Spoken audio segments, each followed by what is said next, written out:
अस्सलामुअलैकुम वरहमतुल्लाहि वबरकातुह। અમારા આજનો ટોપિક છે સ્વચ્છતા અને નબી સલ્લલ્લાહુ અલૈહિ વસલ્લમના ઇલાજો. સ્વચ્છતાના અમારા ટોપિકના 3 પગલાં છે: શરીરની સ્વચ્છતા, ઘરની અંદરની સ્વચ્છતા અને ઘરની બહારની સ્વચ્છતા. શરીરની સ્વચ્છતા માત્ર આરોગ્ય માટે જ નહીં પણ ઇસ્લામિક રીતે પણ ખૂબ જ મહત્વની છે. જેમ કે નબી સલ્લલ્લાહુ અલૈહિ વસલ્લમે ફરમાવ્યું કે પાકી અડધું ઈમાન છે, એટલે કે આપણને શરીરની કાળજી લેવી જોઈએ. જો આપણે શરીરની કાળજી ન લઈએ તો આપણને કેટલાક રોગો થાય, જેમ કે ટાઇફોઇડ છે, પેટનું કેન્સર છે, ચામડીના રોગો.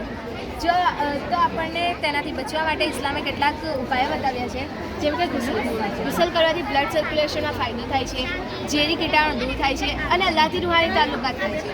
વૂઝુ કરવાથી ત્વચા સાફ થાય છે, મોં અને ગળાના જંતુઓથી રક્ષણ થાય છે, માનસિક તાજગી થાય છે, તેમજ ઘણું બધું. આપણે મોંને સાફ કરવા માટે મિસવાક વાપરવું જોઈએ. મિસવાક કરવાથી મોંની સફાઈ થાય છે અને નબી સલ્લલ્લાહુ અલૈહિ વસલ્લમે ફરમાવ્યું કે તેનાથી આપણને 70 બીમારીઓથી શિફા થાય છે, જેમાંથી થોડી અહીંયા દર્શાવી છે.